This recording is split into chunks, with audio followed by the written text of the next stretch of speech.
ചൊറിച്ചിലും മറ്റു ബുദ്ധിമുട്ടുകൾ ഉണ്ടാക്കുന്ന ഈ ഒരു കണ്ടീഷൻ വളരെ പെട്ടെന്ന് തന്നെ നമുക്ക് ഈ ഒരു തരത്തിലാക്കി മാറ്റാനായിട്ട് സാധിക്കും.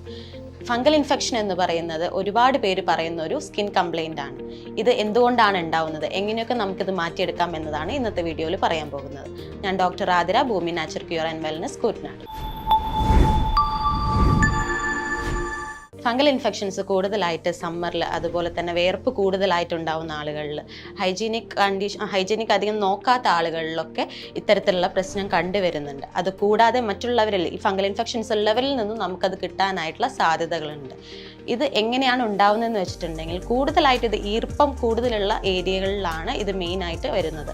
ഫംഗസ് എന്ന് പറയുന്നത് ഒരു അണുജീവിയാണ്. അത് നമ്മുടെ ശരീരത്തിലേക്ക് കയറി അത് പിന്നീട് വർദ്ധിക്കുകയാണ് ചെയ്യുന്നത്.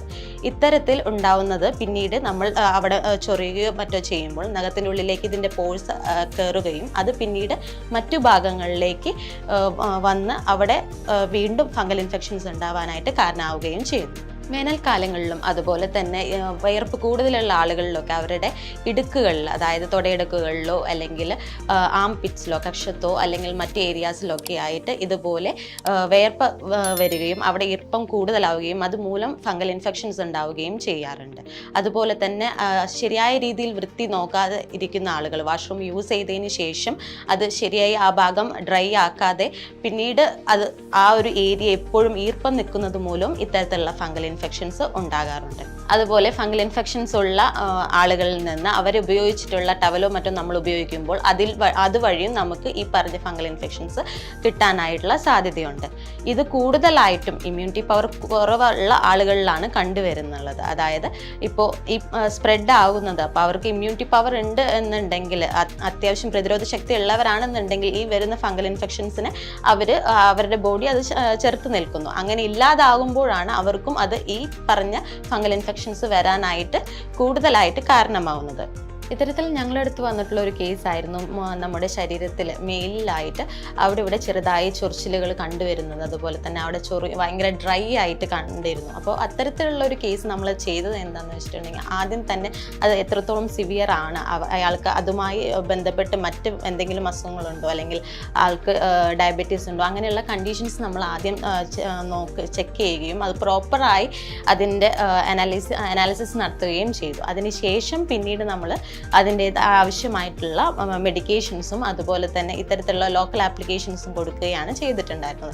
അങ്ങനെ വളരെ പെട്ടെന്ന് തന്നെ ചുരുങ്ങിയ ടൈം കൊണ്ട് തന്നെ നമുക്ക് അതിൻ്റെ ആ ഒരു റിസൾട്ട് കണ്ടെത്താനായിട്ട് സാധിച്ചിട്ടുണ്ട്. ഇതുപോലെ നിങ്ങൾ പ്രോപ്പറായിട്ട് എപ്പോഴും കൺസൾട്ടേഷൻ, നമ്മൾ അറിയുന്ന ഒരാളെ പോയി കണ്ട് അതിൻ്റെ സിവിയറിറ്റി കണ്ട് ട്രീറ്റ് ചെയ്യുകയാണെന്നുണ്ടെങ്കിൽ കുറച്ചുകൂടെ നല്ലതാണ്.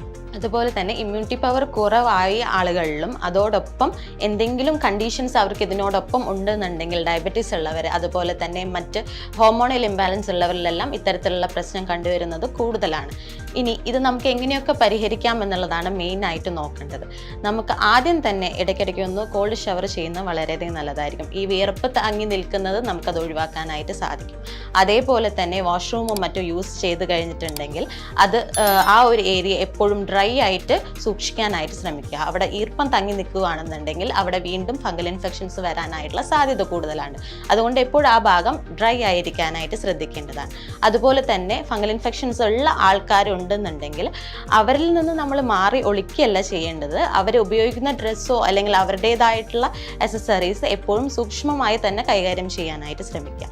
ഇപ്പോൾ അവർ ഉപയോഗിക്കുന്ന അക്സസറീസ് ഉണ്ടെന്നുണ്ടെങ്കിൽ അതെപ്പോഴും വാഷ് ചെയ്ത് വെയിലത്ത് ഉണക്കിയെടുക്കാനായിട്ട് ശ്രമിക്കുക. അതുപോലെ തന്നെ അവർക്ക് ഹെൽത്തി ആയിട്ടുള്ള ഡയറ്റും ബാക്കിയുള്ളതെല്ലാം ശ്രദ്ധിക്കാനായിട്ട് നോക്കേണ്ടതാണ്. അതുപോലെ നമ്മൾ ചെയ്യേണ്ട പ്രധാന കാര്യം എന്ന് പറയുന്നത് എപ്പോഴും ഹൈജീൻ ആയിരിക്കുക എന്നുള്ളതാണ്. എപ്പോഴും ഒരു വൃത്തി മെയിൻറ്റെയിൻ ചെയ്യാനായിട്ട് ശ്രമിക്കുക. നമ്മൾ ഉപയോഗിക്കുന്ന ഡ്രസ്സുകളാണെങ്കിലും എപ്പോഴും പ്രോപ്പറായി വാഷ് ചെയ്ത് ഡ്രൈ ചെയ്ത് യൂസ് ചെയ്യാനായിട്ട് ശ്രമിക്കുക. അത് സൺലൈറ്റിൽ കീഴിലിട്ട് അത് ഡ്രൈ ചെയ്ത് യൂസ് ചെയ്യുകയാണെന്നുണ്ടെങ്കിൽ അത് കുറച്ചുകൂടെ നല്ലതായിരിക്കും. അതുപോലെ തന്നെ ഇനി ജോക്ക് സ്റ്റിച്ച് എന്ന് പറഞ്ഞൊരു കണ്ടീഷൻ കൂടിയുണ്ട്. നമ്മുടെ ജെനിറ്റൽ ഏരിയയിൽ ഈ പറഞ്ഞ പോലെ തന്നെ ഫംഗൽ ഇൻഫെക്ഷൻ ഉണ്ടായി നമ്മളവിടെ വല്ലാതെ ചൊറിഞ്ഞ് അവിടെ ഒരു കറുപ്പ് നിറം ചെറുതായി വന്നു തുടങ്ങുന്ന ഒരു കണ്ടീഷനാണ് ഇത്. ഇത്തരത്തിലുള്ളതും ഒരു ഫംഗൽ ഇൻഫെക്ഷൻസിൻ്റെ ഇതിൽ വരുന്നത് തന്നെയാണ്. അപ്പോൾ ഇതിനും നമുക്ക് ചെയ്യാൻ പറ്റുന്നതെന്ന് പറയുന്നത് ഹിപ്പ് ബാത്ത് എടുക്കുന്നത് വളരെയധികം നല്ലതാണ്. ഹിപ്പ് ബാത്തിൽ ഇളം ചൂടുവെള്ളത്തിൽ നമുക്ക് ആര്യവേപ്പിലയോ അല്ലെങ്കിൽ കല്ലുപ്പോ ഇട്ടിട്ട് കുറച്ച് സമയം അതിനകത്ത് ഇരിക്കുകയാണെന്നുണ്ടെങ്കിൽ ഈ ഒരു കണ്ടീഷൻ വളരെയധികം നല്ലതാണ്. അത് കുറയ്ക്കാനായിട്ട് വളരെയധികം സഹായിക്കുന്നതാണ്.